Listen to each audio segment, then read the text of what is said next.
इसके पीछे भ्रष्टाचार एकमात्र कारण है। जो भी भ्रष्टाचार के खिलाफ इस सरकार में आवाज उठाएगा, मुकदमे दर्ज किए जाएंगे। एक ग्रुप है पलवल की बुलंद आवाज़ के नाम से, उसमें हम मुख्य तौर पर समाज के जो मुद्दे हैं उनको उठाने का हम काम करते हैं।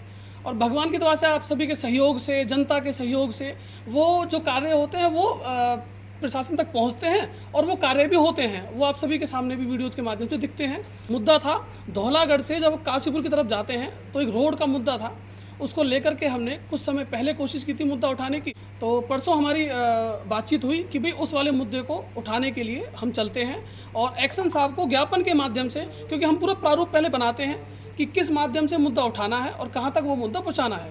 तो हमारा जो प्रारूप था वो ये बना कि हम ज्ञापन लेकर के और एक माला लेकर के वहाँ जाएंगे एक्शन साहब के पास और उनको उसके बारे में सचेत करेंगे और आखिर क्या कार्रवाई होगी उसके बारे में उनको बताएंगे। तो हमारी पूरी टीम वहाँ, लोग हम गए वहाँ ऑफिस में बातचीत होती है। तो हमारे साथ में जो पत्रकार बंधु हैं, हमारे साथी, वो भी वहाँ सभी उपस्थित थे, उनका भी वहाँ जाना हुआ। और वहाँ जब हमने उनसे बातचीत रखी आगे, तो वहाँ उनके जब पत्रकारों के साथ में बातचीत हो रही थी, वहाँ जो एक्शन साहब हैं उनसे बातचीत हो रही थी, तो कैमरा कुछ वहाँ पे ऑन था और वहाँ पे कुर्सियों की बैठने की व्यवस्था इतनी थी नहीं कि वहाँ सभी लोग बैठ सकें। बल्कि मैं तो अभी बहुत सारी बातें हैं जो कहूँगा आपके बीच में। शुरू हुई तो उन्होंने घंटी बजा करके एक अपने व्यक्ति को बोलते हैं, इन सभी को बाहर निकालो। बड़ा हमें भी धक्का सा लगता है कि भाई सरकारी इमारत किसकी है, सरकारी जो लोग हैं वो तनख्वाह कहाँ से लेते हैं। हमारे पलवल के लोगों से कहीं ना कहीं टैक्स जाता है तभी वो तनख्वाह आती है। हमें बड़ा धक्का सा लगा, मैंने कहा यार कमाल कर दिया अधिकारी ने। तो वहाँ जा कर के हमने थोड़ी बहुत झड़प भी नहीं कहूँगा, हमने तो उनसे निवेदन किया कि जी आप आज एक ओहदे पे बैठे हो, जिस तरीके का ये आपका रवैया था ये गलत है। और जो PWD वाला सड़क का मुद्दा है, उन्होंने एक्चुअल में वो उस मुद्दे को भटकाने की कोशिश की। पत्रकार भी सभी खड़े हुए थे और भटकाने की कोशिश उन्होंने इस तरीके से की कि ये जो काम है, जो गलती की है वो नगर परिषद ने की है। हमारा कहना ये था कि जो पैसा जो पास हुआ है वो PWD की ओर से हुआ है, तो गलती कौन जी कि जिसकी ओर से पैसा पास हुआ है। तो हमने वो चीज़, उन्होंने भटकाने की कोशिश की उस मुद्दे को। उस पर हमारी फिर बातचीत हुई कि भाई आप सभी एक साथ आओ। तो लगभग 3:30 बजे सभी अधिकारी, जो PWD वाला रोड है धौलागढ़ वाला, वहाँ सभी लोग उपस्थित थे और बड़ी आराम से हमारी बात हुई वहाँ उनसे। और वहाँ PWD के एक्शन, नगर परिषद के एक्शन और पब्लिक हेल्थ के SDO वो वहाँ उपस्थित थे और सभी JE भी वहाँ उपस्थित थे। हुई और बातचीत में आधे घंटे बाद निष्कर्ष ये हुआ कि भाई इस रोड को दोबारा से पूरे को मिट्टी डाल के और फिर कंक्रीट इसमें डाली जाएगी, दोबारा उस गड्ढे को बनाया जाएगा। तब तक हमें कुछ भी कैसा भी चीज़ की घटना के बारे में नहीं कुछ कैसा भी पता था।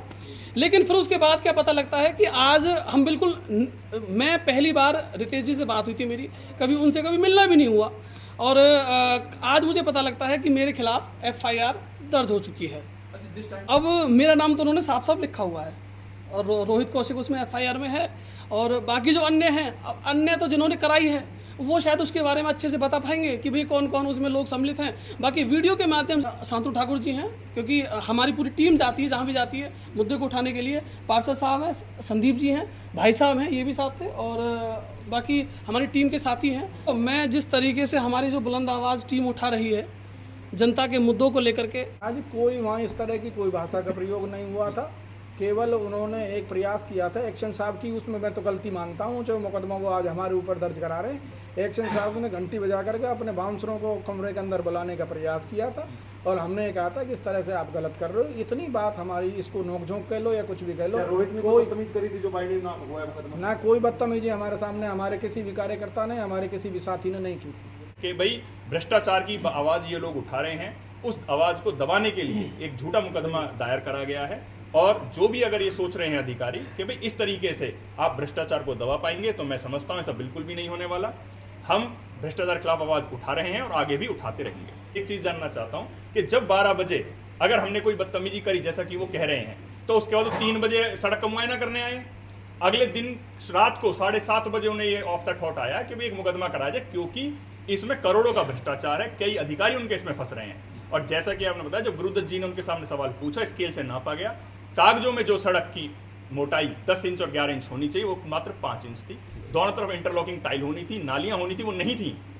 तो उनका ये आफ्टर थॉट है कि भाई ये आगे आवाज ना उठाएं और इनको इस तरीके से परेशान करा जाए, जबकि मैं समझता हूं कि इस तरीके से हमारा संगठन परेशान होने वाला नहीं है। आप लोगों को बताना चाहता हूं, ये जो मुकदमा रोहित कौशिक के खिलाफ आज दर्ज किया गया है, ये मात्र रोहित कौशिक के खिलाफ नहीं, ये पलवल के प्रत्येक व्यक्ति और हर सामाजिक कार्यकर्ता के खिलाफ ही मुकदमा किया गया है।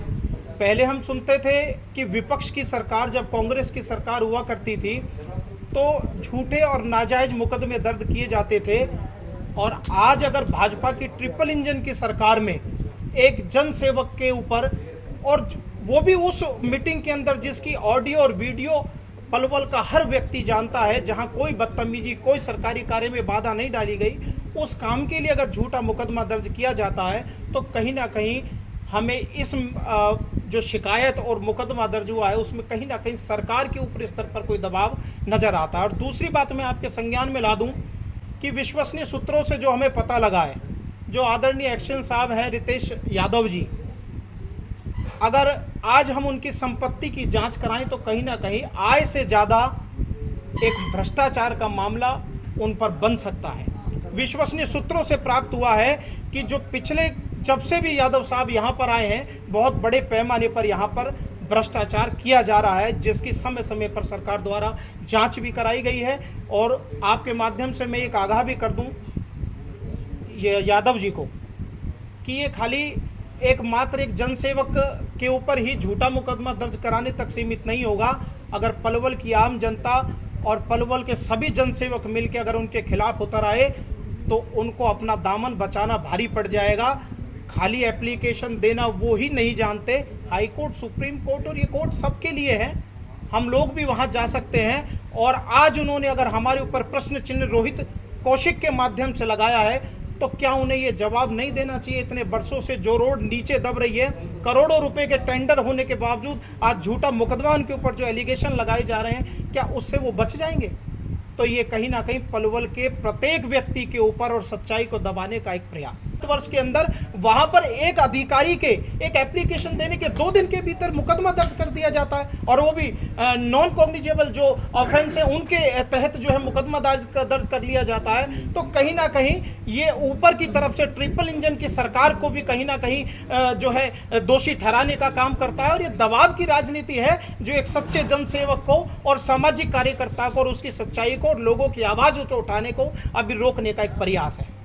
जब एफआईआर हो जाती है तो उसके बाद इन्वेस्टिगेशन ज्वाइन करना और कोर्ट का माध्यम हमारे लिए बचता है। हम हाई कोर्ट, सुप्रीम कोर्ट तक भी जाएंगे। ऐसी एप्लीकेशनों से डरने वाले पलवल के समाज से भी नहीं है। ऐसे बहुत अधिकारी इस पलवल के अंदर आए और बहुत गए और जाते रहेंगे। इन सब एप्लीकेशनों से, ऐसे एफआईआर से हम डरने वाले नहीं हैं। आज खाली रोहित कौशिक के नाम को आगे करके 10-12 अन्य में रख के आप क्या चाहते हैं कि पलवल के जनसेवकों को दबा दिया जाएगा?